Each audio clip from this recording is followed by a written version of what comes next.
Uy, si Aling Minerva yun ah. Sakto.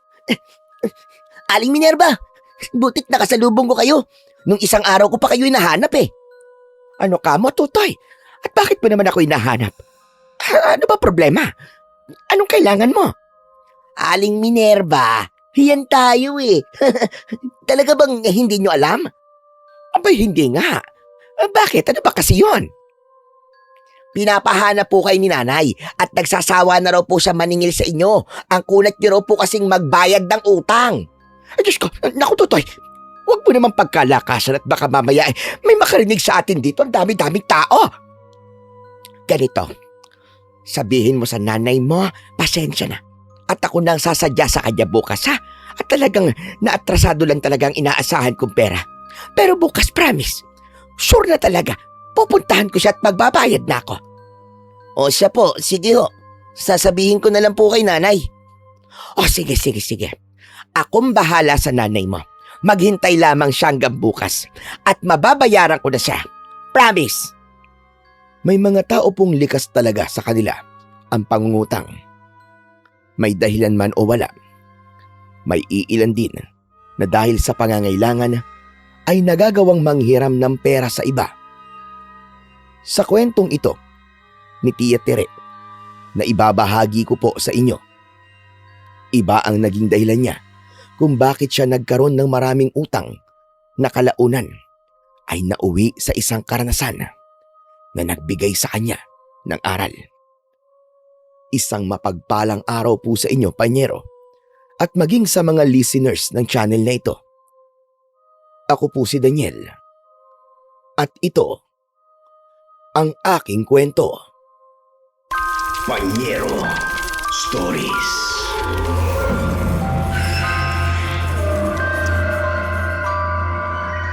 O anak, sa ka ba galing? Bakit ganyan ang itsura mo ha? Mukhang di magandang mood mo ngayon ha. Galing po ako sa bahay ng kaibigan ko, tay. Sino naman pong hindi mawawalan ng mood? Kung may iilang tao po lumalapit sa akin para kausapin ako tungkol kay Tia Tere. Bakit ka naman nila kakausapin tungkol kay Tia Tere mo? May problema ba sila sa kanya? Wala naman po, tay. Pero sabihin na po nating may hindi magandang bagay silang sinasabi tungkol kay Tia. Ano bang ibig mo sabihin? Yun na nga, ayon po sa kanila, marami pong taong pinagkakautangan si Tia. Tinanong pa nga po nila ako kung may alam ako tungkol sa malaking utang ni Tia Tere sa isang matandang babae. Ano naman sinabi mo sa kanila kung ganun? Siyempre, itinanggi ko po ang paratang nila sa tiyahin ko. Sa pagkakaalam po natin wala naman siya pinagkakautangan, di ba? Nainis pa nga ako dahil mukhang sinisiraan lang nila si Tia Tere. Oo nga naman. Wala naman siyang sinasabi sa akin tungkol sa bagay na yon. Isa pa, wala naman dahilan ng tiyahin mong yon na mangutang lalo na't ako naman halos ang bumubuhay sa kanila at ng anak niya. Kaya nga po nakapagtataka tay kung saan nila napupulot ang ganun chismis. Ay, Diyos ko, ang mga tao nga naman ngayon. Teka, nasambit mo na may pinagkakautangang matandang babae ang Tia Tere mo. Nasabi ba nila ang pangalan ng matandang yun? Baka kasi kilala ko rin at pwede kong kausapin kung totoong may utang sa kanya kapatid ko. Minerva po ang sabi po nilang pangalan ng matandang babae na yun, tay. Hindi agad nakaimik ang aking ama dahil sa pangalang binanggit ko. Napansin ko rin na naging seryoso bigla ang mukha niya. Pero bakas na parang may pangamba. Nagtaka ko kung bakit naging ganun ang reaksyon niya. Kaya tinanong ko siya kung may problema. Tay, may problema ba? Wala naman anak. Sigurado po ba kayo, tay? Oo naman. Kilala po ba ninyo matandang yun? Pamilyar ako sa pangalan niya. Pero hindi rin ako sigurado kung ang taong yun ang tinutukoy ng mga kumausap sa iyo. Ang mabuti pa'y wag mo nang masyadong isipin ang tungkol doon. Ako nang bahalang kumausap sa tiya mo para kumpirmahin kung totoong may pagkakautang nga siya doon sa matandang yon. Tanging pagtango na lang ang naitugon ko kay tatay nung mga sandaling yon. Nauna na siyang maglakad papasok sa bahay, kaya naman sumunod na lang ako sa kanya. Habang nakaupo kami sa sala, dumating naman ang pinsan ko na si Ella. Tiyo Domeng, may pagkain po ba kayo dyan? Oo, may natira pa naman kaming ulam at kanin dun sa kusina. Bakit? Gutom ka ba? Opo Tiyo wala kasing pagkain sa bahay namin. Hindi po kasi nakabili si nanay ng bigas at ulam namin ngayong araw. Ano? Paano hindi siya nakabili ng pagkain nyo? Binigyan ko siya ng pera kaninang umaga. Teka, nasan ba ang nanay mo, Ella? Umalis po siya Tiyo. May pinuntahan at hanggang ngayon nga po hindi pa rin nakakauwi. Hindi ko rin po alam kung bakit hindi po siya nakabili ng ulam at bigas namin. Alam mo ba kung saan pumunta nanay mo? Paano ko naman malalaman Tiyo? Hindi nga siya nagpapaalam sa akin kapag aalis siya. Hoy, Ella, bakit ba hindi mo maiwasan minsan ang pabalang na sagot mo, ha? Tinatanong ka lang naman na maayos si tatay, tapos ganyan ka kung makasagot sa kanya. Hindi ko rin naman talaga kasi alam Kuya Daniel Di sumagot ka ng maayos. Tumigil na nga kayong dalawa. Nagsisimula na naman kayo magbangayan dyan O siya, Ella, kung nagugutom ka, kumuha ka na lang na makakain mo sa kusina. Sige na. Sige po, Tiyo Domeng. Mabulunan ka sana habang kumakain ka. Wisit. Sinita ko ni tatay noon dahil sa sinabi ko. Napatingin naman ng matalim sa akin si Ella. Sa kanya ako tinarayan bago umalis. Pagkaalis ng pinsan ko, sakto namang dumating si Tia Tere. Nang makalapit siya sa amin, agad na nagsalita si tatay. Saan ka na naman ba nang galing, Tere? Hindi mo man lang iniwanan ng pagkain ng anak mo, kaya naman binigyan ng pera para may pambili siya ng makakain niya habang wala ka. May pinuntahan lang akong kaibigan, Kuya Domeng. Sa wala akong perang maibibigay sa kanya. Gutom nga rin ako kaya dumiretso na ako rito sa bahay niya para makikain sana. Hindi ba't binigyan kita kanina ng pera para pambili niyo ng ulam at bigas?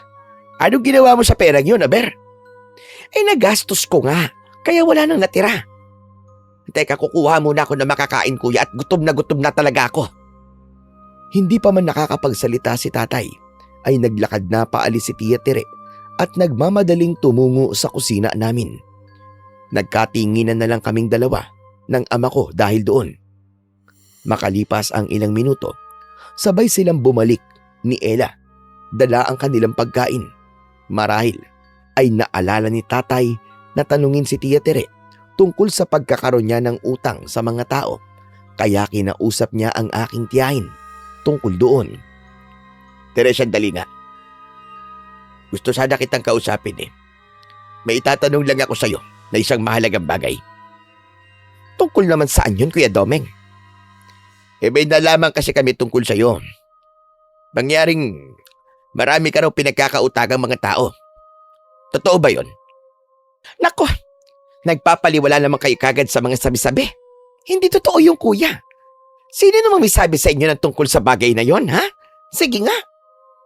May mga taong kumausap sa pamangkin mo at sila nagsabi kay Daniel tungkol sa pagkakautang mo na yon. May isang matandang babae ka rin daw na inutangan at hanggang ngayon, hindi mo pa nababayaran. Diyos ko, ano bang kwento yan? Huwag nga kayo maniwala sa mga sabi-sabi ng mga tao na yon, Kuya Domeng. Wala akong dahilan para mangutang, ano? Siguraduhin mo lang, Tere, ha? Mahirap na ang panahon sa ngayon, lalo na kapag hindi ka nakapagbayad ng utang. Maraming pwedeng gawin sa iyo ang isang tao kapag nagalit sila dahil hindi nababayaran ng perang pinautang nila. Alam ko naman yon, kuya. Ay nako, huwag ka nang mangialam sa buhay ko, Kuya Domeng.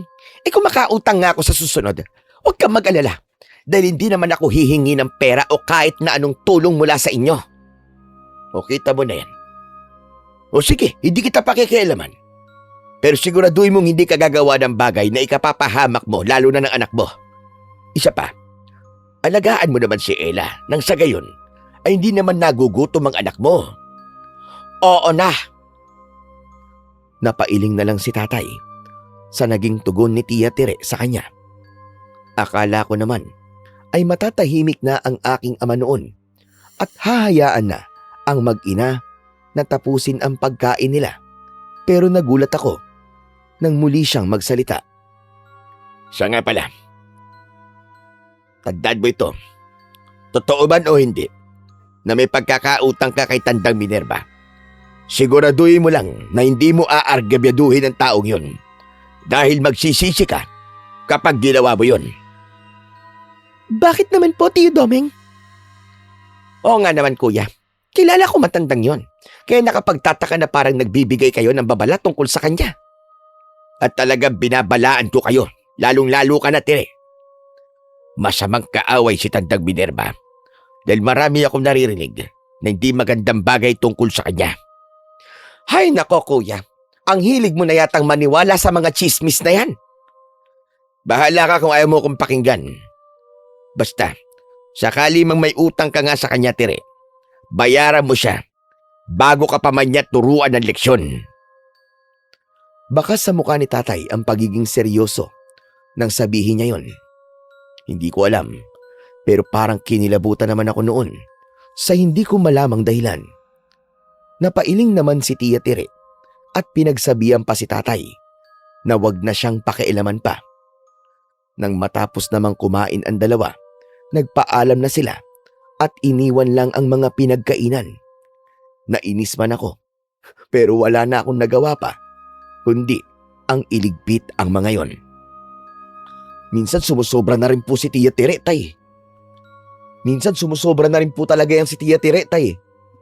Tignan nyo, natututuloy ng di magandang asal si Ella mula sa kanya. Wala na tayong magagawa sa ugali ng tiyahin mong yun. Saksi ka naman na kahit na anong sabihin ko sa kanya, hindi niya pinakikinggan, hindi ba? Matapang pa nga. Oo nga po, tay. Tay, naniniwala po ba kayo dun po sa sinabi niyang wala siyang pinagkakautangan? Kung ako po kasi ang tatanungin niyo, nagdududa po talaga ako kay Tia Tire. Sa tingin ko po talaga, totoo po ang mga sinasabi ng tao tungkol sa kanya. Hindi ko nga rin alam, anak eh. Kahit ako rin naman nagdududa sa kanya. Hayaan mo, hindi naman habang buhay ay maitatago niya ang katotohanan sakaling ang nangungutang siya sa ibang tao. Malalaman at malalaman din naman natin kung anong sikreto ng kapatid ko. Sa bagay, tama po ang sinabi niyo, tay. Pero kung sakali mang marami nga siyang utang, nakapagtataka naman po kung saan niya ginagamit ang perang nakukuha niya sa ibang tao, hindi ba? Ay, nako. Huwag na muna nating isipin ang tungkol dun. Basta, sakali mang may magsabi ulit sa'yo tungkol sa Tia Tire mo, sabihin mo kagad sa akin, ha? Opo, tay. Hindi namin akalain noon na sa mga susunod na araw, nang pumunta kami ni tatay sa bahay ng kaibigan niya na nasa karatig baryo namin, nagkwento rin sa kanya si Manggabo tungkol kay Tia Tire. Ayon sa kaibigan ni tatay, iilan sa mga kababaryo niya at mga kakilala ang nagrereklamo dahil nga sa malaking pagkakautang sa kanila ng aking tiyahin. Nagtiwala sila kay Tia na babayaran sila kahit madalas pinapaasa lang niya ang mga taong yon. Habang pauwi kami sa bahay, seryoso lang ang muka ni tatay. Ibig sabihin po talaga, tay, totoong maraming pinagkakautangang tao si Tia Tire. Yan nga din ang iniisip ko ngayon, anak eh. Hindi ko inaasahan ang lahat ng mga sinabi ni Gabo. Ay, grabe. Ako nahihiya dahil sa pinaggagawa ng babaeng yun. Ano na po ngayon ang balak niyong gawin, tay? Kung kakausapin po niyo si Tia tungkol po sa bagay na to, nako, paniguradong itatanggilan po ulit niya na nangungutang siya. Yun na nga eh, tama ka sa sinabi mo, Daniel. Sa ngayon, hindi ko pa alam kung anong gagawin ko pero iniisip ko na hindi ko na muna siguro kukumprontahin ng Tia Tire mo. Aalamin ko muna kung hanggang kailan niya kayang itago sa atin ang tungkol sa hindi magandang gawain niya. Ganon? Sige, kayo po ang bahala, tay. Pagka-uwi namin sa bahay, nakita namin si Tia Tire na nasa tapat ng bahay nila na para bang nagmamatsyag sa paligid. Nang mapansin niya kami ni tatay, alanganin siyang napangiti at agad na pumasok sa bahay nila. Napangiti ako sa aking ama at kitang-kita ko naman na nagtitimpi siya sa galit dahil sa naging kilos ni Tia. Gaya nga ng napag-usapan namin ni tatay, hindi niya kinausap ang kanyang kapatid tungkol sa mga nalaman pa namin mula kay Manggabo. Hanggang isang araw, nagulat kami dahil maraming tao sa tapat ng bahay namin. Tay, Kakilala po ba ninyo yung mga tao sa labas? Pamilyar ako sa iba sa kanila. Mga kababaryo ni Paring Gabo pero ang iilan naman sa kanila ay hindi ko kakilala. Eh bakit po sila nandito, Tay? Ewan ko nga rin eh. Pero kanina kasi narinig ko ang isa sa kanila na sinambit ang pangalan ng kapatid ko. Baka si Tire ang pakay nila rito. Hindi kaya sila mga taong pinagkakautangan ni Tia Tire, Tay? Kaya po sila nandito ay para puntahan si Tia at singilin? Siguro gano'n nga. Paano ba yan? Di ko rin alam kung nasa ng babaeng yun. At bakit ayaw niyang harapin ang mga taong yan. Nagdadalawang isip din ako lumabas eh. Lalo na't galit ang iba sa kanila eh. Baka sa atin pa ibunto ng galit. Pero Tay, mas mabuti pa po sigurong kausapin na lang po niyo sila ng maayos. Pupuntahan ko po si Tia Tire sa kabilang bahay para sabing may mga tao pong naghahanap sa kanya. O sige. Ako na muna makikipag-usap sa kanila. Sige po, Tay. Lumabas na kami noon ni Tatay. Hinarap niya ang mga taong yon at ako naman ay dumiretso na sa bahay ni Tia. Napansin ko kagad na nakasarado ang pinto ng bahay nila. Pero tumuloy pa rin ako. Kaagad akong kumatok pero walang sumasagot. Ilang beses kong tinawag si Ella at Tia Tire hanggang sa biglang bumukas ang pinto. Kuya Daniel, bilis, pasok kayo! Ano ba nangyayari sa'yo, Ella? Mukhang takot na takot ka ngayon ah. Sino ba namang hindi matatakot kung maraming taong naghahanap kay nanay? Tignan nyo, ang lalaki pa ng katawan ng iba sa kanila. Para rin silang mangangain dahil mukhang galit na galit sila kay nanay O ano, marunong ka naman palang matakot eh. Oo naman no. Teka, na bang ginagawa nyo rito? Hinahanap ko si Tia. Nasaan ba siya? Kailangan niyang harapin ng mga taong yun dahil siya ang hinahanap ng mga to. Wala rito si nanay, Kuya Daniel Kanina pa siya umalis at hindi niya sinabi sa akin kung saan siya pupunta. Anak ng ano ba naman niya si Tia Tire? Mukhang pinagtataguan niya ang mga taong yun Teka. Ikaw, Ella, tapatin mo nga ako. May pagkakautang ba talaga si Tia sa mga taong yun? Oo, Kuya Daniel. Huwag na lang kayo magsumbong kay nanay na ako nagsabi sa inyo tungkol doon Napatango na lang ako sa sinabi ni Ella. Pero iginala ko pa ang mga mata ko sa loob ng bahay dahil iniisip ko na baka nagtatago lang doon si Tia Tire. Pero bigo akong makita siya. Wala na akong nagawa pa kundi umalis doon at puntahan si Tatay para ibalita sa kanya ang sinabi ni Ella. Habang palapit nga ako sa aking ama at sa mga taong kausap niya, naririnig ko ang mga pagbabanta nila sa aking tiyahin. Napatingin silang lahat sa akin nang tuluyan akong makalapit sa kanila. Tay! O anak, nandun ba ang Tia Tire mo? Sinabi mo sa kanya na may mga taong naghahanap sa kanya rito? Tay, negative. Wala po siya sa bahay nila Tsaka hindi po alam ni Ella kung saan po nagpunta ang nanay niya.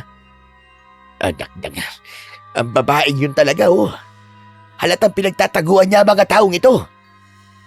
Dahil sa narinig ng mga tao, nagkagulo ang mga ito. Kanya-kanya sila ng reklamo at halata ang galit sa kanilang mga boses. Sinubukan naman ni Tatay na pakalmahin ang mga ito dahil alam nilang wala rin silang mapapala gayong wala si Tia Tire. Isa-isa na silang nagsialisan pero nangamba naman si Tatay para sa kaligtasan namin lalo na at nagbanta ang mga ito na hindi titigil hanggat hindi nagbabayad sa kanila ang aking tiyahin. Mabuti na lang at umalis na ang mga taong yun, Tay. Mukhang hindi basta-basta ang galit nila kay Tia, no? Grabe! Oo nga Marahil talaga may kalakihan ang utang ng babaeng yun sa kanila. Kailangan natin maganda sa mga susunod na araw at baka hindi lang ganito ang posibleng mangyari. Tama po kayo, Tay. Baka magulat na lang po tayo na sirain nilang bahay natin o kaya ang bahay ni na Tia Tire para makaganti lang sa kanya. Ang mas malala pa ron, baka pati tayo saktan nila at madamay sa kasalanan ni Tia sa kanila. Yun ang iniisip ko Kailangan natin siguraduhin na hindi nila magagawa ang bagay na yun. Maglalagay ako ng mga tinik sa mga bakod para hindi kagad nila masira ang mga ito sakaling sumugod sila rito. Tutulungan ko na po kayong gawin yun, Tay. Mabuti pa nga. O sige, asikasuhin na natin ngayon. Naunang maglakad si tatay, kaya sumunod ako sa kanya. Nang araw na yun mismo, sinimulan namin ang paglalagay ng mga tinik at kahit na anong pwedeng panangga sa mga bakod namin. Nang matapos, kahit papano, ay nakampante kami ni tatay na hindi na kayang pasukin at sirain ng mga taong yun ang mga bakod namin. Hindi naman kami nagkamali dahil nga nung mga sumunod na araw, naging pabalik-balik nga ang mga taong yun at patuloy nilang pinaghahanap si Tia na madalas namang wala sa bahay nila. Madalas, nagsisisigaw ang mga ito kaya mas pinipili na lang namin ni tatay na wag silang harapin para kausapin. Ay, ano ba yan? Hindi ko na talaga alam ang gagawin ko, anak. Pati tayo ay apektado na rin dahil sa kasalanan ng Tia Tere mo. Kaya nga po tay, kahit si Ella nga natatakot na rin po sa posibleng gawin ng mga taong yun dahil sa galit nila kay Tia. Hindi ko rin kasi matsyempuan si Tere. Gusto ko siyang pagalitan dahil sa gulong ginagawa niya. Hindi ko rin maintindihan kung bakit kailangan niyang mangutang ng mangutang at kung saan niya ginagamit ang perang nakukuha niya sa mga taong inuutangan niya. Kung alam lang sana ni Ella kung anong ginagawa ng nanay niya sa perang inuutang nito sa mga tao, hindi sana tayo napapaisip ngayon ng ganito, tay. Kaya nga. Pero anak, may duda ako na may alam si Ele. Hindi nga lang niya masabi-sabi sa atin dahil baka pinagagalitan siya ni Tere. Kapag talagang may nangyaring masama sa babaeng yon dahil sa ginagawa niyang to, nako, hindi talaga siya makakatikim ng tulong mula sa akin. Alam kong hindi nagbibiro si tatay nang sabihin niya yon. Napailing na lang ako dahil kapag may nangyaring masama kay Tia, siguradong si Ella ang unang-unang maaapektuhan. Kahit medyo maldita at mataray ang pinsan kong yon, naawa pa rin naman ako sa kanya. Napatigil kami ni tatay sa pag-uusap namin nang may marinig kaming pagkatok sa pinto ng bahay namin. Napasilip pa kaming dalawa at napag-alaman naming umalis na ang mga taong naghahanap kay Tia Tere. Napansin kong naging seryoso ang mukha ni tatay nang may makita kaming matandang babae sa tapat ng pinto namin. Dito ka lang, Angela. Ako na haharap sa matandang yon. Hindi po tay, sasamahan ko po kayo. Baka kung anong binabalak ng matandang yun at may mangyaring masama po sa inyo . Ikaw ang bahala. Pero manatili ka lang sa likuran ko, ha? Opo. Sige, tayo na. Sumunod ako kay tatay nang maglakad siya patungo sa pinto. Binuksan niya yon at kinausap ang matandang babae na nandoon. Nanatili naman ako sa likuran niya habang nakikinig sa pag-uusap nilang dalawa. Magandang hapon sa inyo. Magandang hapon din po sa inyo. Ikaw ba si Domeng? Nakapatid ni Tere? Oo, ako nga po yun. May kailangan po ba kayo, Tandang Minerva? Nako, hindi ko na pala kailangang magpakilala dahil mukhang pamilyar na ako sa iyo. Nandito lang kasi ako dahil hinahanap ko si Tere. May nagturo kasi sa akin na sa bahaging ito ang bahay niya. Oo. Yung katabing bahay namin, pagmamayari niya po yun. Ako po ang kapatid niya. Ano ho ba ang kailangan niyo sa kanya? Magyari ka, may utang sa akin ang kapatid mo. Medyo may kalakihan kaya nagpunta ko rito para sigilin sana siya. Matagal-tagal na rin kasi yun at natapos na rin ang ilang buwang palugit na ibinigay ko sa kanya. Naku, Tandang Minerva, pasensya na ho kayo pero wala po sa bahay nila ngayon ang kapatid ko. May pinuntahan po siguro at hindi namin alam kung nasan siya. Kaya naman pala nakasarado ang pinto ng bahay nila. Oo, Tandang Minerva. Teka, bakit po ba umutang po sa inyong kapatid ko? Sa katunayan nga po niyan, halos ako po ang bumubuhay sa kanila ng anak niya. Kaya nakapagtataka lang po na kailangan pa niyang mangutang sa ibang tao. Hindi ko rin naman alam kung saan niya ginamit ang perang inutang niya sa akin. Pero ang dahilan kasi niya noon nung mangutang siya, kailangan niya raw dahil ipapagamot niya raw ang kanyang anak na nasa ospital. Naawa naman ako, kaya pinautang ko. Nagkatinginan kami ni tatay Dahil sa sinabi ni Tandang Minerva, alam kasi naming dalawa na hindi na o-ospital si Ella kaya nagsisinungaling si Tia Tere para makautang lang. Napansin marahil ni Tandang Minerva ang ginawa namin ni tatay kaya nagtanong siya kung may problema. Sandali lang. May problema ba? Wala naman ho, Tandang Minerva. Hayaan po ninyo. Kapag nakauwi na po ang kapatid ko, ay sasabihin ko pong nagpunta po kayo rito. O siya, sige. Mas mabuting yun ang gawin mo. Pakisabi na rin sa kanya. Napuntahan ako sa bahay namin at magbayad siya. Huwag niya akong taguan at takasan. Dahil hindi niya magugustuhan ang gagawin ko sa kanya. Sige ho, Tandang Minerva. Huwag ho kayo mag-alala. Dahil sasabihin ko po yun sa kanya. O sige. Salamat sa'yo. Mauuna na ako. Napatango si tatay habang alanganing nakangiti. Alam kong nababahala siya ng mga oras na yon dahil nagbanta si Tandang Minerva. Pagkaalis ng matandang babae, napaupo si tatay at napahilamos ng mga kamay niya sa kanyang muka. Buisit. Ito na nga ba sinasabi ko eh. Hindi talaga magtatanda yan si Tere hanggat walang masamang nangyayari sa kanya. Sa tingin po ba niyo may gagawing masama si Tandang Minerva kay Tia Tere, tay? Hindi malabo mangyari yun, Daniel. Hindi ko rin masisisi matandang babae na yun sakali may gawin nga siya sa kapatid ko. Ay, Diyos ko. Ano ba kasing pumasok sa utak ng Tere na yun? At nagutang siya, hindi lang sa isa, kundi sa maraming tao pa. Sa tingin ko po, tay, may tinatago po si Tia sa atin eh. Iniisip ko nga po na kaya siya nangungutang dahil nagsusugal po siya o kaya naman may ibang hindi magandang ginagawa sa perang inuutang niya. Napatingin si tatay sa akin. Matapos kong sabihin yon, maging siya ay sumang-ayon na rin sa akin. Napailing na lang kaming pareho at nag-usap na mas mabuting alamin kung tama ba ang hinala namin kay Tia Tere. Kinagabihan noon, dahil alam naming nakauwi na siya, kaya naisipan namin ni tatay na puntahan siya sa bahay nila para ibalita ang mga nangyayari sa tuwing wala siya. Aba, Kuya Domeng, gabi na. May kailangan ba kayo? Gabi lang naman kita pwedeng matsyempuan na nandito ka sa bahay nyo . O ikaw, Tere, pwede ba kita makausap? Sige, pumasok kayo. Tungkol saan naman, Kuya? Huwag ka na magmamaang-maangan pa kung tungkol saan to. Alam kong may ideya ka na kung ano talaga ang pakay ko dito at bakit gusto kitang makausap. Oo na, sige na. Aaminin ko na sa inyo. Totoo ngang may utang ako sa mga taong madalas na pumupunta rito para hanapin ako. Pero huwag kayo mag-alala. Dahil may balak naman akong bayaran silang lahat. Hindi pa nga lang sa ngayon.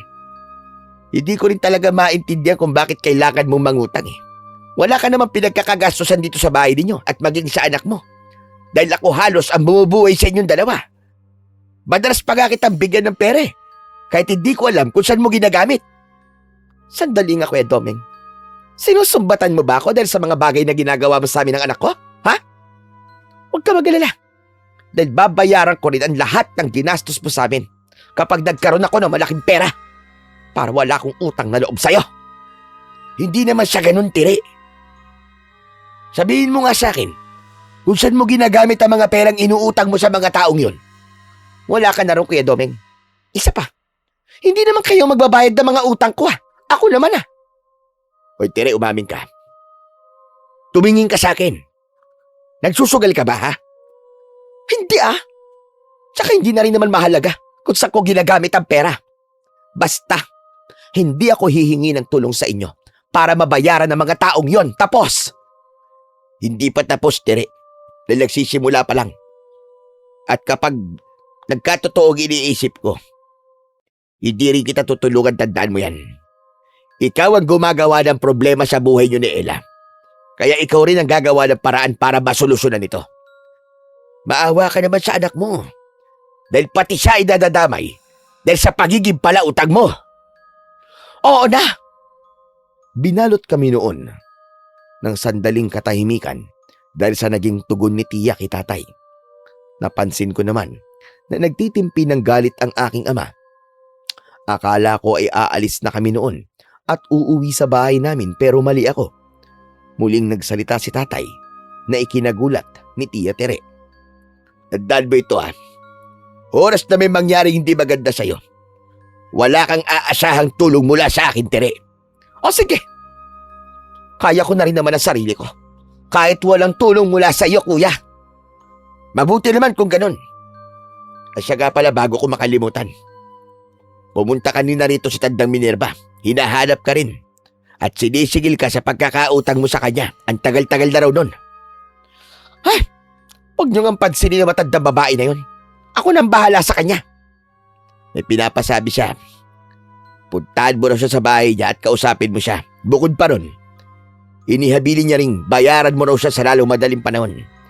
Dahil daw baka hindi mo magustuhan ang gagawin niya sa'yo. Ganyan naman palagi ang madalas niya sinasabi sa akin Pero hanggang ngayon naman, walang nangyayaring masama sa akin. Diyos ko, puro salita lang ang matandang yon. Kaya wag din na siyang isipin. Aasikasuhin ko ang tungkol sa utang ko na yan. Sige na. Siguraduhin mo lang, Tere, Wag mo na rin takbuhan at paasahin pa mga taong pinagkakautangan mo. O siya, sige na. Alis na kami. Daniel, tayo na. Opo, tay. Tiya, mauna na po kami ni tatay. O sige. Tinanguan lang ako ni Tia Tere. Pagkatapos niyang sabihin yon, tahimik naman kami naglakad ni tatay pabalik sa bahay namin at agad na nagpahinga. Inakala rin namin noon na magiging maayos na dahil nakausap na namin si Tia. Sa kabutiang palad kasi, hindi na rin nagpabalik-balik ang mga taong pinagkakautangan niya. Pero ganun na lamang ang pagkadismaya ni tatay. Dahil ng mga sumunod na araw, wala pa rin palang magbabago. Dahil sa inis ni tatay kay Tia Tere, hinayaan na lang din itong gawin ang kung anumang gusto niya. Grabe, mukhang walang pakialam si Tia Tere sa naging banta ni Tandang Minerva sa kanya, taya. Okay. Ay, nako. Kapag talaga may ginawang hindi maganda sa kanyang matandang yon, wala siyang ibang sisisihin kundi ang sarili niya mismo. Bakit, tay? Ano po ba sa tingin niyo ang gagawin ni Tandang Minerva sa kanya?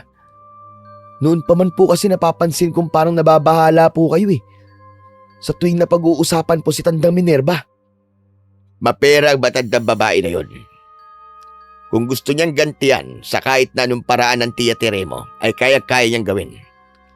Kaya niyang gawing miserable ang buhay ng kapatid ko na posibleng daanin niya sa dahas. Kung hindi man, baka kulam o barang lalo na at may narinig akong balitang may kaalaman si Tandang Minerva sa mga bagay na yon. Kung ganun, hindi po pala talaga dapat binabangga ang kagaya niya. Tama ka. Kaya kung tutusin, ayoko rin talaga madamay tayo sa kung ano mang nangyayari sa pagitan nila ng kapatid ko. Kung marunong lang sana makinig sa akin si Tere, makakampante ako Hindi itong nababahala ako sa kung anong posibleng mangyari sa mga susunod na araw dahil sa katigasan ng ulo niya. Noon ko lang nakita ang labis na pag-aalala sa mukha ni tatay. Ilang sandali pa kaming natahimik hanggang sa may ideyang pumasok sa isipan ko. Hindi na ako nagdalawang isip na sabihin kay tatay ang tungkol sa posibleng solusyon sa problema ni Tia Tere.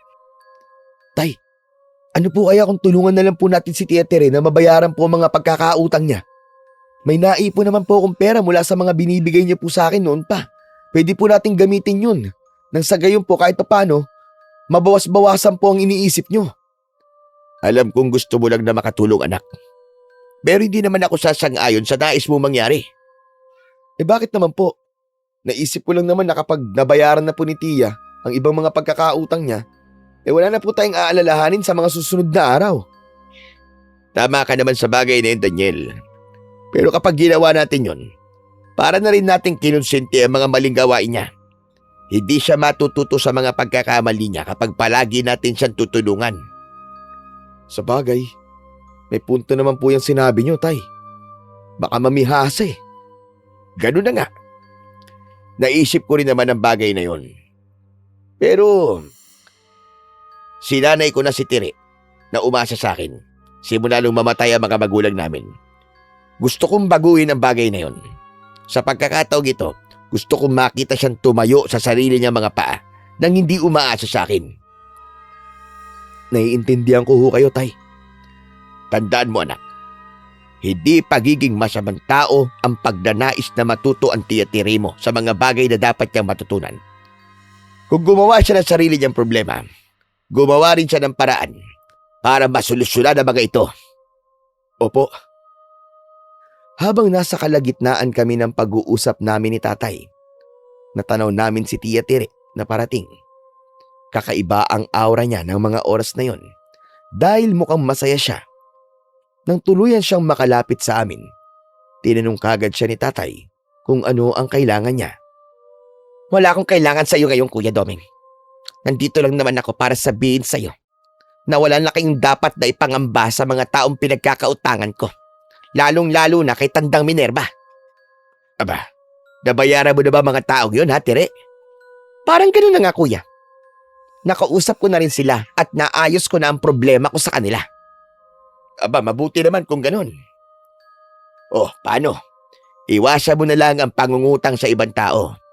Mahirap na sa panahon ngayon dahil pwede ka nilang gantian kahit nasa anong paraan. Oo na, Kuya Domeng. O siya, maiwan ko na kayo. Tanging pagtango na lang ang naitugon at hinayaan na naming umalis si Tia Tire. Para namang nabunutan ng tinik sa lalamunan niya si Tatay dahil sa naging balita ni Tia Tire. Inakala rin talaga namin noon na totoo ang mga sinabi ng aking tiyahin. Hanggang sa isang araw, inutusan ako ni Tatay na puntahan sina Tia para bigyan sila ng ulam na niluto ni Tatay. Nang nasa tapat na ako ng pinto ng bahay nila, narinig ko ang mag-ina na nag-uusap. Nay, mukhang naniwala naman po sina Tio Doming at Kuya Daniel sa sinabi niyo sa kanila. Inakala po talaga nila na nakapagbayad na po kayo ng utang niyo sa mga taong yon, lalong-lalo na po kay Tandang Minerva. Oo nga. Sinasabi ko naman sa'yo, di ba? Na madali lang din paniwalain ng dalawang yon. Ayoko rin kasing pinapakialaman nila ako sa mga ginagawa ko sa buhay. Eh kung tutusin, hindi naman sila nagbabayad ng mga utang ko, kundi ako naman. Eh paano pala kung malaman nila na sinungaling lang po kayo sa kanila? Na hanggang ngayon po marami pa rin po kayong utang na hindi niyo pa po nababayaran. Naku, panigurado magagalit po si Tio Doming sa inyo kapag nangyari po yun. Eh hindi naman nila malalaman yun eh. Lalo na kung ititiko mo yung bibig mo. Kaya kahit na anong mangyari, wag na wag kang magsusumbong sa kanila o madudulas kapag tinatanong ka. Naiintindihan mo ba? Nako, ayusin mo yung bibig mo, Ella, ha? Opo, Nay. Ano pong balak niyo sa mga pinagkakautangan niyo? May plano po ba talaga kayong bayaran sila, Nay? Sa ngayon, wala akong plano sa kanila. Basta pagtataguan ko lang muna sila at paaasahin na magbabayad ako. Wala pa akong pera dahil madalas akong talo. Pero baka mapahamak po tayo, Nay. Dahil yan po sa gagawin niyong yan. Hindi, no? Basta magtiwala ka lang sa akin. Wala naman silang masamang gagawin sa atin. Kung takot at naniniwala sino Kuya Doming at Daniel sa pagbabanta ni Tandang Minerva sa kanila, pues, ibahin nila ako. Hindi ako natatakot at wala akong pakialam kung anong kayang gawin ng matandang yon. Nagulat ako dahil sa mga nalaman ko. Napabuntong hininga na lang ako at mas pinili na lang na ituloy ang pagbigay ng ulam kina Tia. Kumatok ako sa pinto nila at nang bumukas yun, tumambad sa akin ang aking tiyahin. Nagulat at parang balisa. Ah, Daniel, ikaw pala. Ay, kanina ka pa ba dito sa labas? Hindi naman po, Tia. Kararating ko lang din po. Iatid ko lang po tong ulam na pinabibigay po ni Tatay para kay Ella. Ah, sigurado ka ba? Wala ka bang narinig na pinag-uusapan namin ni Ella? Wala naman po. Bakit niyo po naitanong? Ay, wala. O siya, salamat na lang dito sa ulam, ha? Pakisabi na lang sa tatay mo. Sige po, Tia. Hindi na ako nagtagal pa at agad din akong umalis. Pagkarating ko naman sa bahay namin, napansin ni Tatay ang pananahimik ko. Marahil, naramdaman niyang may gusto kong sabihin sa kanya Kaya naman, kinausap niya kagad ako. Anak, sandali nga. May nangyari ba? Ang tahimik mo kasi. Tay, ang totoo po kasi niyan eh. Nagdadalawang isip po ako kung sasabihin ko po to sa inyo eh. Pero sa tingin ko po eh, dapat niyo pong malaman ng tungkol dito eh. Aba, mukhang seryoso ka. Ano ba yun, Daniel? Sabihin mo na. Tay, narinig ko po kasi sina Tia Tere at Ella na nag-uusap nang iatid ko po sa bahay nila ang ulam na pinabibigay po ninyo. Oh, ano naman pinag-uusapan nila kung ganun? Tay, hindi po totoo ang sinabi ni Tia Tere sa atin nung nakaraan. Ano? Anong ibig mo sabihin? Hindi po niya nabayaran ng mga taong pinagkakautangan niya, Tay. Maging si Tandang Minerva ay ganun din po. Anak ng putya. Totoo ba yan, Daniel? Oo, Tay. Yung po narinig ko sinabi ni Tia kay Ella. Wala rin po siyang balak na bayaran ng mga taong yun sa ngayon dahil wala pa raw siyang pera. Pinapaasa lang po niya ang mga ito. Sumusobra na talagang tiri na yan. Hindi ko na alam kung anong gagawin ko para matauhan siya sa mga pinaggagawa niya. Tay, ano na pong balak niyong gawin ngayon? Wala. Wala akong gagawin, Daniel. Bahala na siya sa buhay niya. Oras na may mangyari talaga sa kanya, hindi ako magdadalawang isip na pabayaan siya. Alam kong seryoso si tatay sa sinabi niyang yon. Ng mga sumunod na araw, dahil sa nalaman niyang yon, hindi kinakausap ni tatay si Tia Tere. Tuwing nakikita niya ang kanyang kapatid, ay mas pinipili niyang iwasan na lang ito. Nagtataka man ang aking tiyahin, pero hindi na rin siya nag-abalang magtanong kung bakit ginagawa yon ni tatay sa kanya. Hanggang sa lumipas pa ang mga linggo, hindi pa rin kinikibo ni tatay si Tia. Hindi na rin namin gaanong nakikita noon ang aking tiyahin na lumalabas sa bahay nila. Kaya nagtaka na rin ako kung anong nangyayari sa kanya. Tay, pansin ko lang. Halos parang magtatatlong linggo ko na pong hindi napapansing lumalabas ng bahay nila si Tia Tere. Natural lang siguro yun. Dahil may pinagtataguan siya mga tao eh. Marami siyang utang eh. Sa bagay, tama nga po sinabi niyo, Tay. Pero paano po kaya kung may kakaiba na po palang nangyayari sa kanya? Wala na akong pakialam kung ano nangyayari sa kanya, Daniel. Kung matino lang din sana siyang tao, wala siya magiging problema. Ilang beses ko siyang sinabihan, pero di marunong makinig. Matigas ang ulo. Hindi na ako nakaimik agad dahil sa sinabi ni tatay. Walang halong pag-aalala ang boses niya nang bigkasin niya ang mga salitang yon. Hindi ko alam kung bakit kinukutuban ako ng hindi maganda noon. Pero binaliwala ko muna. Sinubukan ko ring kausapin noon ang pinsan ko sa tuwing wala si tatay.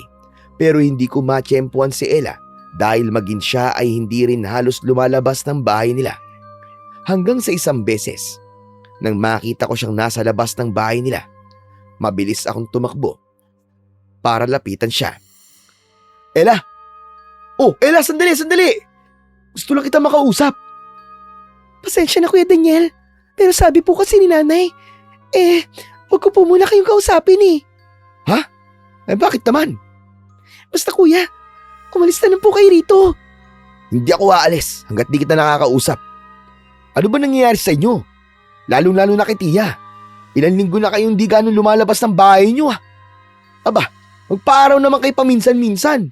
Kita mo, putlang-putla ka na Basta kuya, huwag mo na kaming alalahanin. Ayos lang kami ni nanay. Alam kong may kakaiba kay Ella ng mga oras na yon dahil hindi rin siya makatingin sa akin ng diretsyo.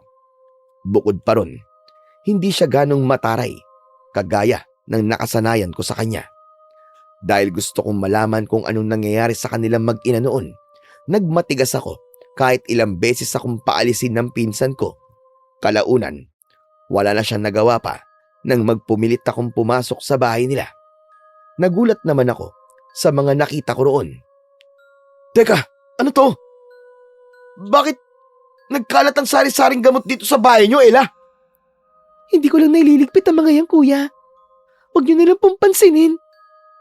Bukod sa mga gamot na yan, tignan mo, may mga nagkalat din mga damit ni Tia. Tsaka bakit may bakas ng dugo ang ilan sa mga damit niya? Ano ba talaga to? Kuya, nagkaroon kasi ng sugat si nanay noong nakaraang araw. At ang mga damit niya ang ginamit namin para ipampunas doon. Hindi ko pa nalalaban kaya nakakalat talaga. Inilibot ko ang tingin ko sa buong bahay ni na Tia Tere. Maliban sa nakakalat na mga gamot at mga damit na may bahid ng dugo. Wala na rin naman akong napansing kakaiba. Paniniwalaan ko na sana ang mga sinabi ni Ella at aalis na lang sana ako ron.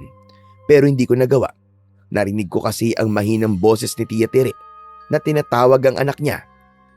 Sinubukan naman akong pigilan ni Ella na maglakad ako patungo sa silid ni Tia. Pero bigo siyang magawa yon dahil nagawa ko nang makapasok doon. Diyos ko! Tia Tere! Ano po nangyayari sa inyo? Daniel! Bakit nandito ka? Walang nangyayari sa akin. Di niyo po ako maluloko, Tia. Alam kong di po maganda ang sitwasyon niyo ngayon. Mabuti na lang po pala't naisipan kong puntahan kayo rito para kumustahin sana. Huwag ka na mangialam pa, Daniel. Ang mabuti pa'y umuwi ka na sa bahay niyo. Huwag mong sasabihin sa tatay mo kung ano ang nakita mo ngayon. Hindi po ako aalis dito hanggat di niyo po sinasabi sa akin kung ano po ba nangyayari sa inyo, Tia. Kahit pagtabuyan na ako ni Tia Tere at Ella ng mga oras na yon, hindi pa rin ako umalis. Lumapit ako kay Tia Tere para tignan siya ng mabuti. Hindi ko alam kung maaawa o mandidiri ako dahil sa nakikita kong sitwasyon ng aking tiyahin. Puno kasi ng sugat at galis ang kanyang buong katawan.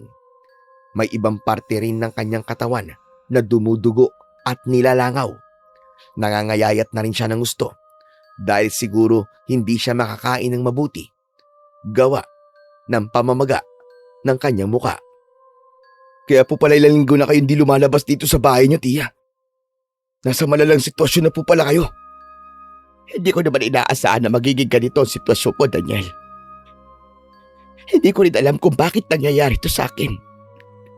Kahit na anong gamot ang iniming ko, sa halip na gumaling, mas lumalala pa. Kaya po pala may nakita akong gamot na nakakalat pagpasok kanina. Kaya rin po siguro may mga damit na may bahid ng dugo sa labas dahil yun po ang ginagamit niyong pamunas po sa mga sugat ninyo. Tama ka, Daniel. Hindi ko na rin talaga alam ang gagawin ko. Sa bawat araw na dumadaan, pakiramdam ko ay pahina ako ng pahina. Sa ngayon, halos nahihirapan na rin talaga akong makatayo. Kaya madalas na nakaupo na lang ako o kaya ay nakahiga lang ako rito sa kwarto ko. Nagpunta na po ba kayo sa doktor para magpatingin? Ginawa ko ng bagay na yon, Daniel. Pero nakapagtataka dahil wala naman akong sakit ayon sa doktor. Nanlaki ang mga mata ko nang sabihin niyo ni Tia Tere. Nagkaroon ako ng masamang kutob at naisip ko nun na marahil ay hindi doktor ang kailangan niya. Napatingin ako sa pinsan ko nang magsalita siya. Ilang beses na rin nagpapabalik-balik si nanay sa doktor. Pero walang nangyayari sa kanya. Hindi siya gumagaling. Hanggang sa humantong na nga siya sa ganyang estado. Siguro nga, ay karma ko na rin ito. Dahil sa dami ng utang ko sa mga tao, pinarurusahan na ako. Sa tingin ko po hindi po talaga doktor ang kailangan nyo, Tia Tere. Anong ibig mong sabihin, Kuya Daniel? Hindi ko alam Pero malakas ang kutob ko na kinukulam siya. Marahil may taong galit sa inyo at mas piniling paghigantihan kayo sa ganung pamamaraan. Sigurado ka ba sa sinasabi mong yan, Daniel? Wala akong maisip na taong posibleng gumawa ng pangungulam o magpakulam sa akin. Opo, Tia. Marahil isa sa pinagkakautangan ninyo ang may pakana kung bakit nasa ganitong sitwasyon ka ngayon. Kailangan po ninyo magpatingin sa manggagamot o kaya sa albularyo bago pa man mahuli ang lahat. Inasahan kong paniniwalaan ni Tia Tere ang sinabi kong yon. Pero nagulat ako nang hindi siya sumang-ayon sa swestyon kong pumunta siya sa isang albularyo. Hindi rin kasi naniniwala ang tiyahin ko sa mga ganung bagay. Ilang beses ko pa siyang pinilit noon pero nagalit lang siya sa akin. Gusto ko na magpahinga kaya umalis ka na, Daniel. Kalimutan mo na lang ang napag-usapan natin, lalong-lalo nang nakita mo Nakikiusap ako sa iyong wag mong ipapaalam kay Kuya Doming kung ano man ang sitwasyon ko ngayon. Pero Tia Tere, Sige na. Umalis ka na bago pa man tuluyang uminit ang ulo ko sa iyo. Sige na, Daniel. Kuya, sige na po. kalaunan ay wala na rin ako nagawa kundi ang umalis doon. Sakto naman pagka-uwi ko sa bahay namin, hinihintay na pala ako ni tatay. Sinalubong pa niya ako at agad na tinanong kung saan ako nanggaling. Dahil naisip ko na baka magalit ang tatay ko sa akin kapag nalaman niyang galing ako sa bahay ni Tia at isipin niyang tinutulungan ko ang aking tiyahin. Mas pinili kong magsinungaling sa kanya. Sinabi ko na lang na naglakad-lakad lang ako sa labas, kaya napatango na lang siya. May problema ka ba, Daniel? Mukhang ang lalim kasi iniisip mo ngayon eh. Wala naman po, tay. Sigurado ka ba? Oo. Pero tay, may itatanong lang po sana ako sa inyo eh. O sige, tungkol naman saan yun? Paano po ba malalaman kung kinukulam po ang isang tao? Aba depende yun sa kulam na ginawa sa taong yun. Pero sa pagkakaalam ko, kapag kinukulam ang isang tao, namamayat sila. May mga pagbabago sa kanilang katawan. Posibleng bukol, mga sugat, galis, o kung ano-ano mang nagpapahirap sa kanila. Kadalasan din ay nagkakaroon sila ng malubang karamdaman na kahit doktor ay hindi matukoy kung anong sakit nila. Mapapawalang bisa naman po ang mga ganung bagay, hindi po ba, tay? Ibig ko po sabihin may posibilidad pa rin pong gumaling ang taong kinukulam. Nakadepende yun kung kaya ng katawan nila ang kulam na ginagawa sa kanila. Posible silang gumaling kung magpapagamot sila kagad sa magaling na albularyo. Pwede rin kapag binawi ng taong kumukulam o nagpapakulam sa kanila ang parusa. Teka nga, bakit mo naman natanungan tungkol sa bagay na yun, anak? Wala naman po, tay. Naku-curious lang po kasi ako eh. Hindi maganda ang ganong gawain, Daniel. Pwedeng mapahamak ang taong kinukulam, pati na rin ang taong nagpapakulam. Nagtaka ko sa sinabi ni tatay. Napansin niya yun, kaya ipinaliwanag niya sa akin kung anong ibig niyang sabihin. Ayon sa aking ama, kapag gumaling ang taong pinapakulam, babalik sa taong nagpapakulam ang ginawa nitong kasamaan. Dahil dun, naisip ko na kapag gumaling si Tia Tere, siguradong dadanasin din ng taong kumukulam sa kanya kung ano man ang dinanas niya. Nakakatakot pala kapag ganun, tay. Oo naman, anak. Kaya nga ayokong may mangyaring ganun sa kahit na sino sa pamilya natin. Kahit pa sa Tia Tere mo. O siya, wag na natin pag-usapan pa tungkol sa bagay na yan. Basta, umiwas na lang tayo sa mga gulo. Naiintindihan mo ba? Opo, tay. Hindi ko na muna sinabi kay tatay ang tungkol kay Tia Tere.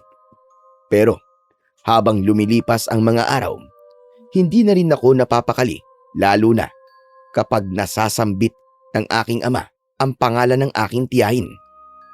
Nahihirapan na rin akong makatulog tuwing gabi. Naiisip ko rin noon na posibleng mas lumala pa. Kaya hindi na rin ako nakatiis pa. Hanggang sa nagpasya na akong kausapin si tatay. Tay, kasi may sasabihin po sana akong mahalagang bagay sa inyo eh. Oh, ano naman yun, anak? Pinapakaba mo naman ako. Tay, tungkol po to kay Tia Tere. Tay, hindi po kasi maganda ang sitwasyon niya eh. Hindi ko po alam pero sa tingin ko po kinukulam po siya base po sa mga sinabi niyo sa akin noong nakaraang araw. Kung hindi man maganda ang sitwasyon niya ngayon, hindi na natin problema yon. Gaya ng sinabi ko nun, kung may mangyari man sa kanya, walang ibang sisisihin kundi siya mismo. Pero tay, nakakaawa na po talaga si Tia nang pumunta po ako sa bahay nila. Puno po ng galis ang katawan niya. Ang iba po ay nagsusugat na po at dumudugo, nagnanaknak. Nangangayayat na nga rin po ang katawan niya at namamaga po ang kanyang buong muka. Kung kinukulam nga siya gaya ng kutob mo, marahil isa sa mga taong inutangan niya yan ang may gawa nun. Hayaan mo siya hanggang sa gumapang siya at magsisi sa mga ginawa niya. Ilang beses ko na rin naman siyang binalaan at pinayuhan noon. Pero hindi siya nakinig sa akin eh. Tay, grabe naman ho kayo. Wala po ba talaga kayong pakialam sa kapatid nyo? Tay, posible po siyang mamatay kapag hindi na po kinaya ng katawan niya. Siya na rin mismo nagsabi nun na wag ko siya pakialaman, Daniel. Ginagawa ko lang din kung anong gusto niya. Nagmatigas si tatay noon at kahit na anong sabihin ko sa kanya, hindi man lang siya nagpakita ng pag-aalala para kay Tia. Nakaramdam ako ng inis. Pero wala na rin akong nagawa, kundi ang hayaan na lang din siya. Sa tuwing may pagkakataon akong bisitahin si Tia kapag wala si tatay sa bahay, hindi ko na ito inaaksaya pa. Lihim kong inaasikaso ang tiyahin ko at habang tumatagal naman, mas nangihina na ang katawan niya, kaya mas naawa ako sa kanya. Hanggang sa isang araw, nagulat na lang kami nang umiiyak na nagpunta sa bahay namin si Ella. Tiyo Domeng, Kuya Daniel, pakiusap, tulungan niyo po si nanay. Ha? Bakit? Ano nangyari kay Tia? Ha, Ella? Nagsusuka po siya at namimilipit ngayon sa sakit ng buong katawan niya. Kailangan po namin ng tulong niyo. O sige, Ella, tutulungan namin siya. Tay, tayo na po. Kahit ngayon lang, bigyan niyo naman po ng awa si Tia Tire. Naunang tumakbo si Ella, kaya sumunod ako sa kanya. Nagdalawang isip naman noon si tatay na sumama, pero dahil sa pamimilit ko sa kanya, wala na rin siyang nagawa, kundi ang sundan kami. Pagkarating namin sa bahay ni na Tia Tire, naabutan namin siyang napapaungol. Nagulat pa si tatay nang makita ang nakakaawang sitwasyon ng kanyang kapatid. Kuya Domeng, Daniel, tulungan niyo ako. Tulungan niyo ako. Hindi ko na po alam kung anong gagawin ko ngayon. Kayo na lang po ang inaasahan ko makakatulong sa nanay ko, Tiyo Domeng. Walang duda. Kinukulam nga si Tire. Hindi ko inaasahang maluba na pala ang lagay niya. Kuya, pakiusap, tulungan mo ako. Nagsisisi na ako sa mga nagawa ko. Huwag ka na muna magsalita, Tire. Sinabi ko man noon na hindi kita tutulungan kapag may masamang nangyari sa'yo. Pero siyempre, hindi ko rin matitiis na makita ka na sa ganyang kalagayan. Huwag ka mag-alala. Tutulungan kita sa abot na makakaya ko. Napangiti naman si Tia Tire dahil sa sinabi ni tatay sa kanya. Bago nawalan ng malay ang aking tiyahin, nagwika pa siya na nakahanda siyang gawin ang kahit na anong bagay para lamang gumaling siya. Inasikaso naman namin noon si Tia Tire at dahil alanganin na ang oras, minabuti na lang naming bantayan siya. Kinutuban naman si tatay kung sino ang may gawa ng pangungulam sa kanyang kapatid. Si Tandang Minerva. Marahil siyang dahilan kung bakit nahihirapan ngayon ang kapatid ko. Siya siguro nagpapakulam o kaya ang kumukulam sa kapatid ko. Hindi po malabo yung iniisip niyo, tay. Kung ganun po, anong balak niyo pong gawin ngayon? Sa tingin ko, ay sapat na rin ang paghihirap ni Tere. Dahil alam ko nagsisisi na rin siya sa mga kasalanang nagawa niya. Ang pagiging palautang niya ang naglagay sa kanya sa ganitong sitwasyon. Kaya naniniwala akong alam na niya kung ano ang gagawin niya. Totoo po bang tutulungan niyo po si Tia Tere, tay? Totoo po ba? Wala na rin naman akong magagawa, Daniel. Ayoko rin magsisi sa uli sakaling pababayaan ko ang kapatid ko. Alam kong dahil sa mga nangyari, natutunan na rin niya ang leksyon niya. Panahon na rin siguro para itaba niya ang lahat ng pagkakamaling nagawa niya sa ibang tao. Sa bagay, tama po kayo, tay. Tiyo Domeng, Kuya Daniel, maraming salamat po sa inyo. Kahit alam kong galit po kayo sa nanay ko, tinutulungan niyo pa rin po siya. Huwag mo nang isipin yun, Ella. Natural sa magkapatid ang magtulungan. Pasensya na po kayo sa amin ni nanay. Dahil po sa amin, nagkakaproblema po tuloy kayo. Isa lang ang gusto kong malaman ngayon, Ella. Pero sasabihin mo sa akin ang totoo, ha? Ano po yun, Tiyo? Bakit ba nagkaroon ng maraming utang ang nanay mo, ha? Saan ba niya ginagamit ang perang inuutang niya? Ang totoo po niyan, nagsinungaling po ako sa inyo noon na hindi ko alam kung saan pumupunta si nanay tuwing wala siya rito sa bahay. Kasi po natatakot po kung mapagalitan ako kapag sinabi ko po sa inyo na na nagsusugal po siya.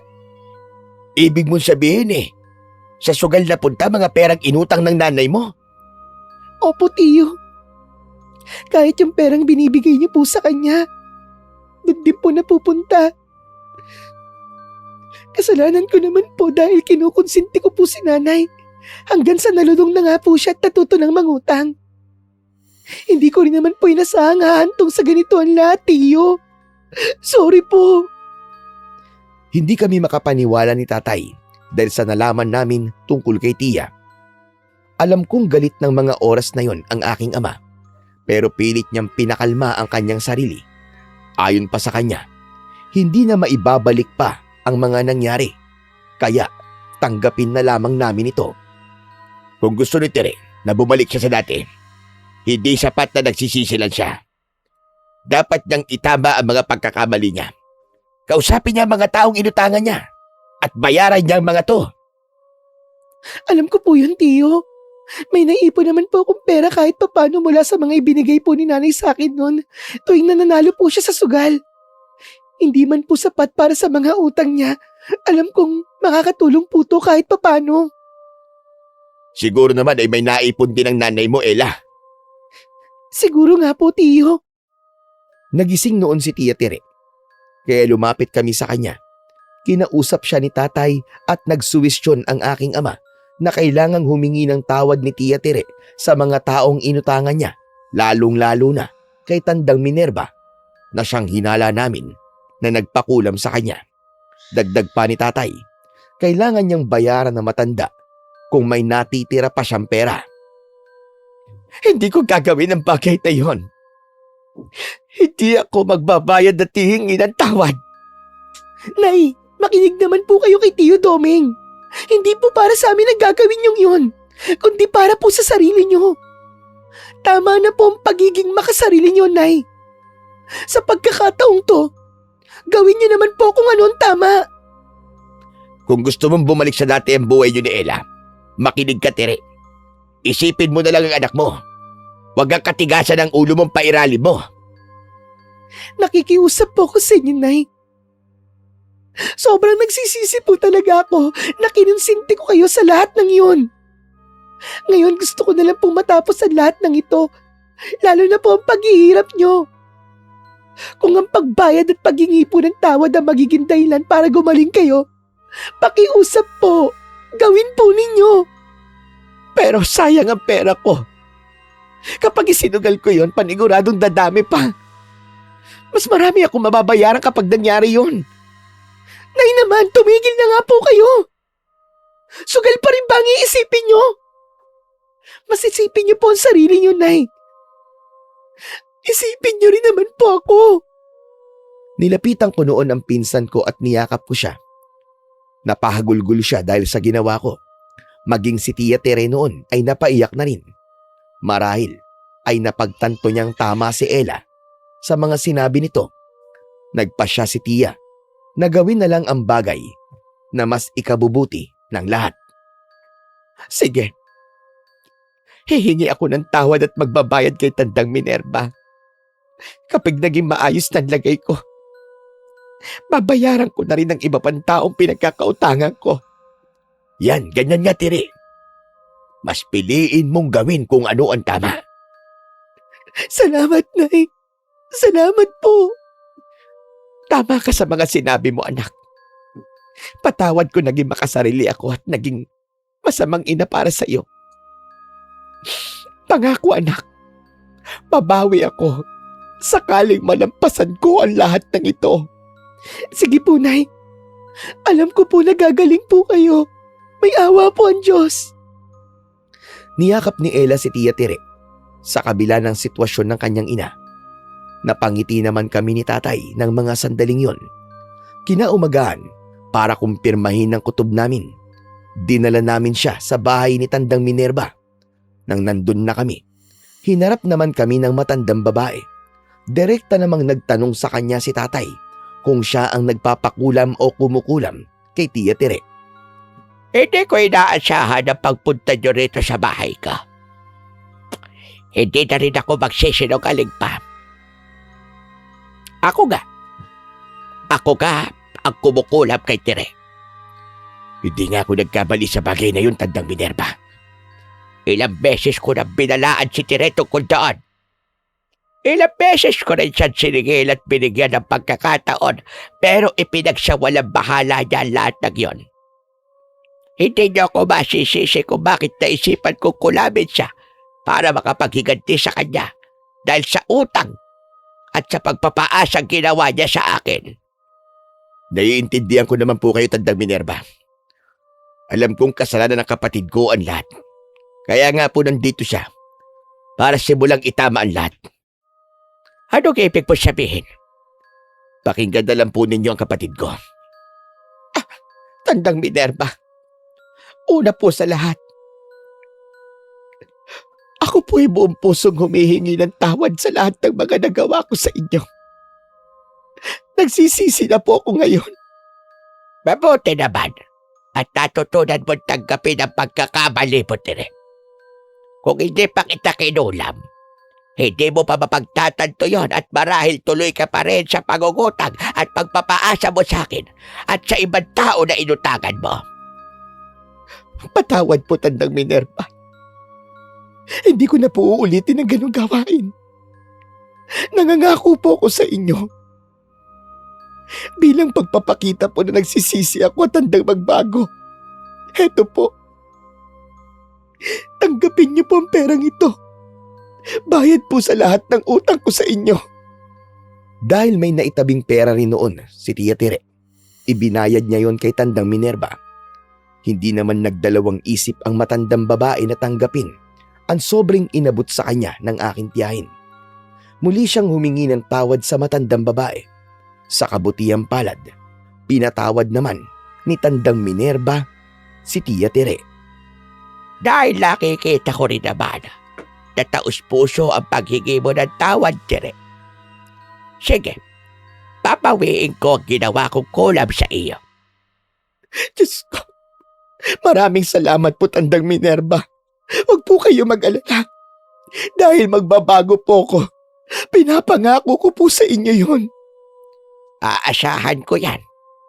Sa gayon, isasagawa ko ng pagbawi ng kulam sa iyo. Siguradong masakit at mahirap to para sa iyo. Kaya sana ay kaya mo tiisin, Tere. Sige po, susubukan ko po, Tandang Minerva. May kinuwang kagamitan si Tandang Minerva. Walang ano-ano, isinagawa niya ang ritual ng pagbawi niya ng kulam kay Tia Tere. Binigkas niya ang mga orasyon na ayon sa kanya ay pangkalas ng parusang ipinataw niya sa aking tiyahin. Hinayaan na lang namin siya noon. Walang tigil naman ang pag-ungol ni Tia dahil sa ginagawa ni Tandang Minerva sa kanya. Pero wala kaming nagawa kundi ang magdasal na sana maging matagumpay ang ginagawa ng matandang babae sa kanya. Nang matapos si Tandang Minerva, kinausap niya kagad si tatay. Nagawa ko ng bawiin ang kulam kay Tere.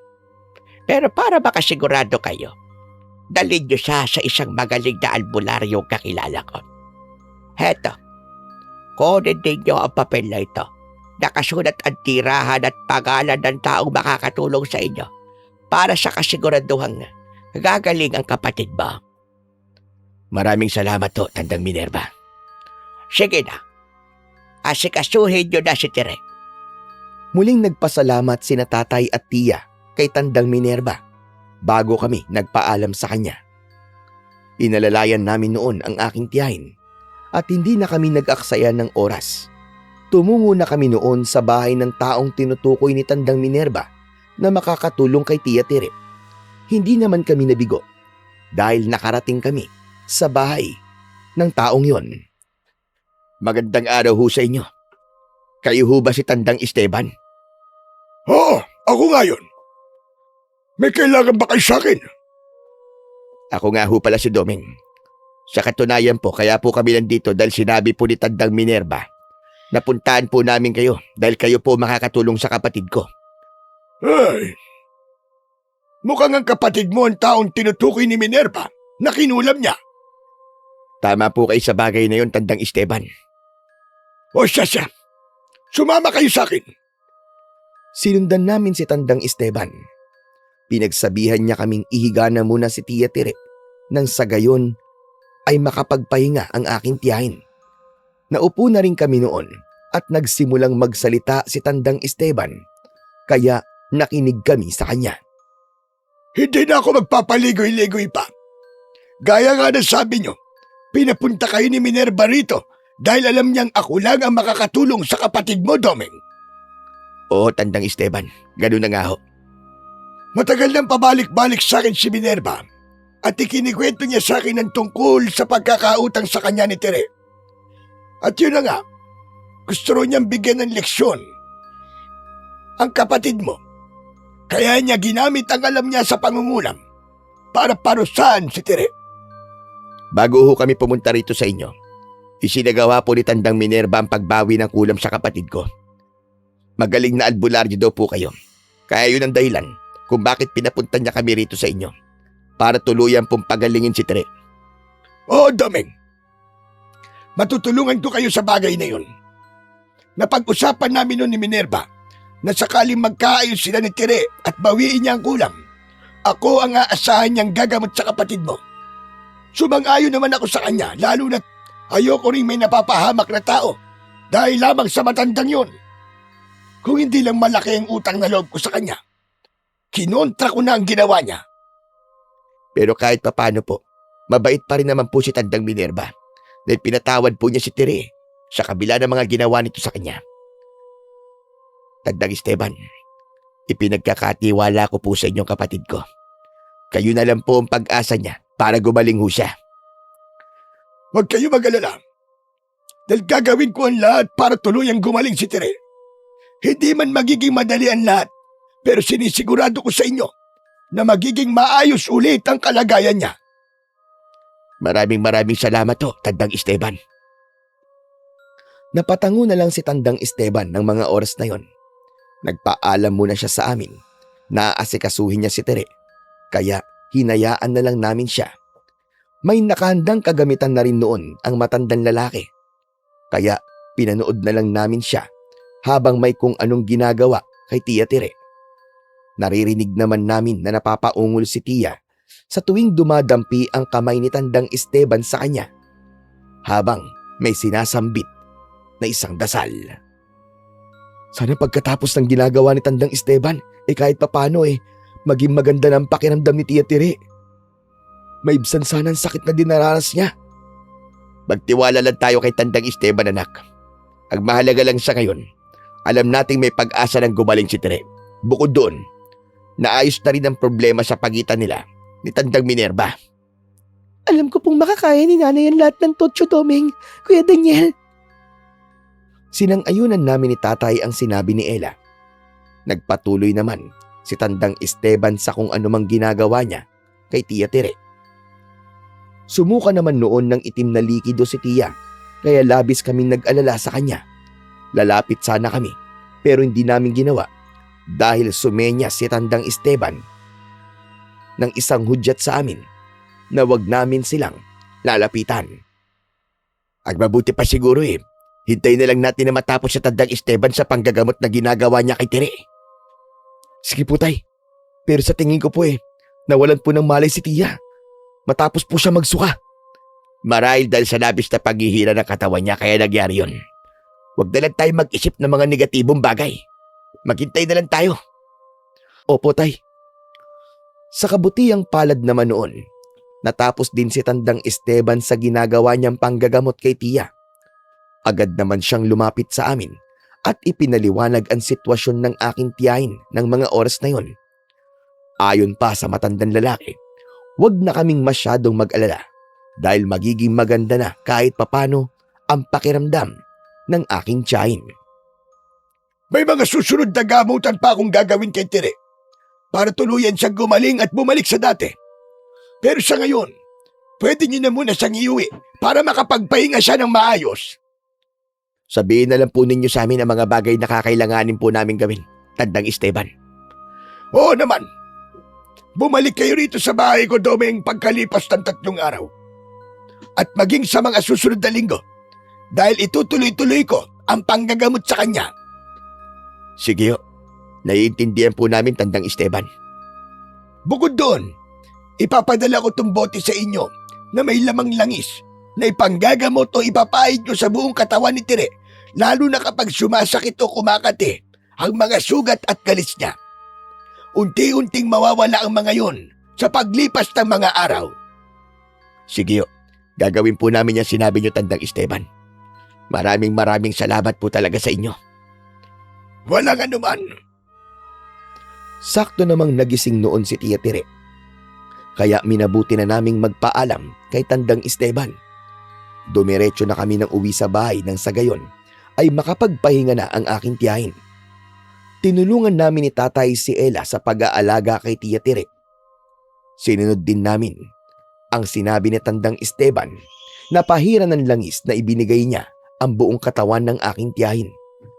At yun na nga, sa loob ng 2 araw, pansin naman namin na kahit papano ay nanunuyo na ang kanyang mga sugat at naiibsan ang pangangati ng kanyang mga galis.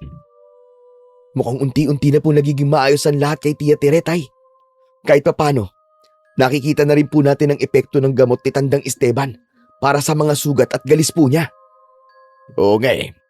Unti-unti na rin siyang bumabawi ng lakas. Sana nga ay magtuloy-tuloy na ang paggaling ng kapatid ko. Mangyayari po yun, Tay. Di naman po natin pinabayaan si Tia, lalo na po kayo. Kahit na sinabi po nyo noon na hindi nyo siya tutulungan kapag may nangyaring masama sa kanya. Napagtanto kasing kahit na anong gawin ko, kahit pagbali-baligtarin ko mundo, kapatid ko pa rin si Tere. Kaya hindi ko rin siya dapat pabayaan. Oo, may kasalanan man siya. Pero hindi na mababago ang pagiging kuya ko sa kanya. Hindi ko naman kinukonsinti mga ginawa niya dahil lang sa tinulungan ko siya. Siyempre, siya pa rin ang gagawa ng paraan para maitama ang mga pagkakamaling na gawa niya. Sa bagay, Tay, kapag naman naging tuluyang maayos na po ang kalagayan ni Tia, paniguradong maghahanap din po siya ng paraan para mabayaran na po mga pagkakautang niya. Sa ngayon, ituon na lang muna natin ang pansin natin sa pag-aalaga sa kanya. Yun lang ang magagawa natin para sa kanya. Opo, Tay. Kinabukasan nga noon, bumalik kami sa bahay ni Tandang Esteban. Nagsimula na nga ang gamutan ni Tia Tire. Nagtuloy-tuloy na rin, gaya ng sinabi ni Tandang Esteban.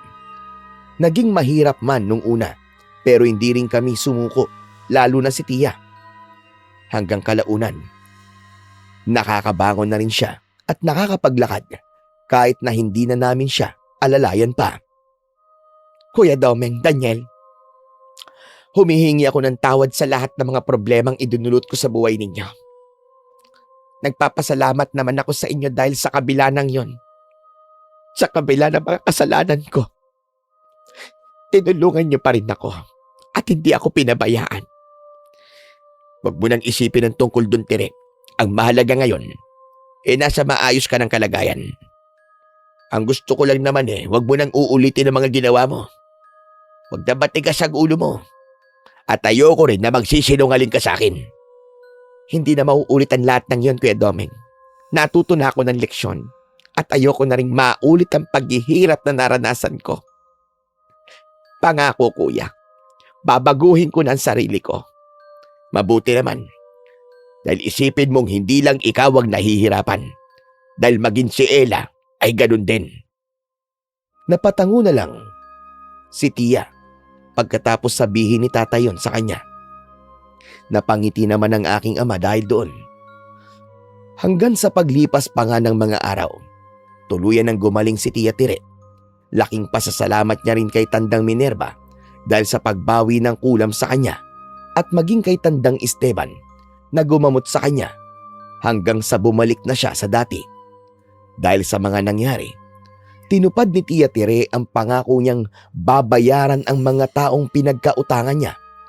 Humingi rin siya ng tawad sa mga ito at mas pinili ring magbagong buhay. Minsan talaga, kailangan nating dumaan sa mahirap na sitwasyon para mapagtanto natin ang mga maling nagawa natin. Mas masayang mabuhay ng walang inaargabyadong mga tao. Dito ko na po tatapusin ang aking kwento. Maraming salamat po sa inyo at naway may natutunan po kayo sa aking kwento.